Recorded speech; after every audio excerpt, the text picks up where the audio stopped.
I never asked to be made into a mobster. And now my whole family's life is in danger.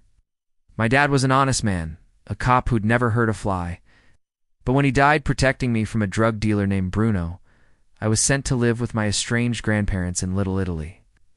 They were both made members of the family, and they didn't want me getting involved.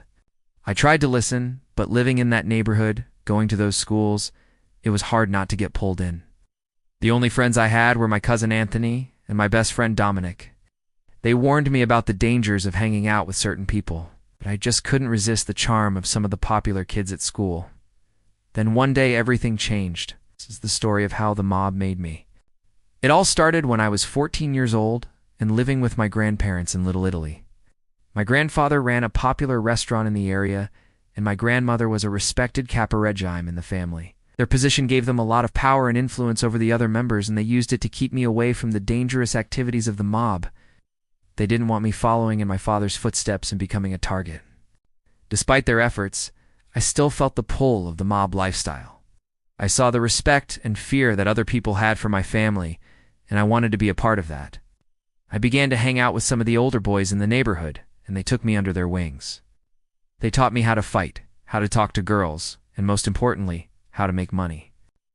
We robbed bookies, drug dealers, and anyone else who we thought could give us a few bucks. At first, I felt invincible. I was making more money than I knew what to do with, and the thrill of the robberies was exciting. But I also started to feel guilty. I knew that what we were doing was wrong, and I wanted to stop. One day, my cousin Anthony found out about my activities and confronted me. He told me that I was putting myself and my family in danger, but I didn't listen. I was too far in to turn back. Then one day, everything changed. We were robbing a drug dealer when Dominic got shot. It was my fault. I hadn't checked the back of the store, and there was someone hiding there. Dominic was in the hospital fighting for his life. I was scared, really scared. I went to my grandparents and told them what had happened. I thought they would be angry, but instead they were calm. My grandfather said, "You've made a mistake, but you're not a made man. You can fix this." Then he handed me a briefcase full of money and told me to go see Bruno, the drug dealer we had robbed. I was scared to go see Bruno, but I knew that I had to apologize for what I'd done to him and to Dominic. When I got to his house, his goons were waiting for me. They took me inside and threw me in a chair. Bruno wasn't there, but his mother was. She looked at me and said, "You've made a big mistake, Anthony." Then she left the room. A few minutes later, Bruno came in. He looked at me and smiled. "So you're the little punk who shot my guy." I apologized to him, but he just laughed. "You think an apology is going to fix this? You owe me big time." And he walked out of the room.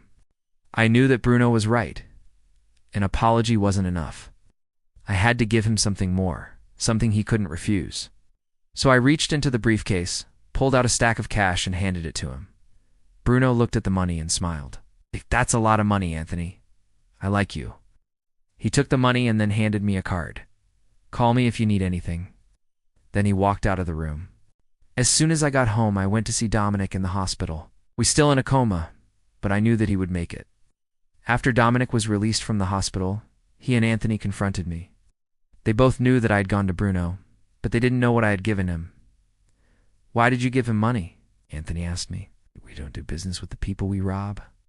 I told them that I was sorry, but I couldn't help myself. I'd gotten too deep into the mob lifestyle.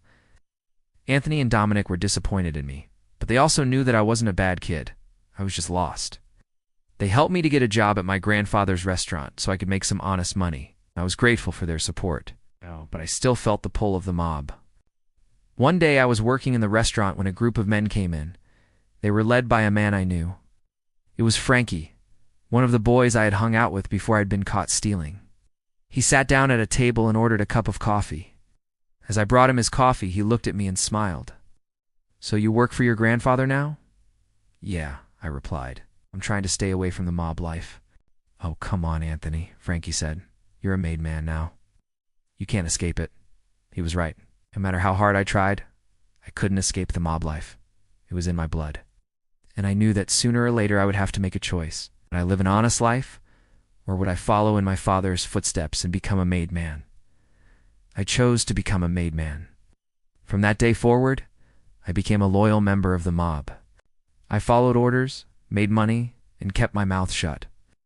I knew that if I ever betrayed the family, they would kill me. I lived a life of luxury, but it was always at the cost of my conscience. It's now that I was a made man, I had to do things that went against my morals.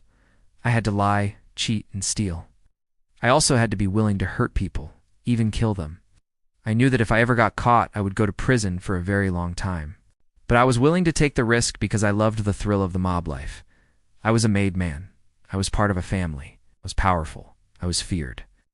But as I grew older, I started to regret my decision. I missed my old life. I missed being able to trust people. I missed being able to look at myself in the mirror. I knew that I had to get out, but the mob doesn't let you go easily. If you try to leave, they will kill you. I'm still a made man today, but I'm trying to change things from the inside. I'm trying to make the mob better. I'm trying to bring more honor to my family. But I know that it will never be easy. The mob is in my blood now, and there's no escaping it. I know that if I ever get caught, I'll go to prison for a very long time. But I'm willing to take the risk because I love the thrill of the mob life. I know that I can't ever go back to my old life. I can't ever trust people again. But I'm willing to accept that because I'm a made man. I'm part of a family. I'm powerful. I'm feared. And I wouldn't trade it for the world. This is a story of how the mob made me.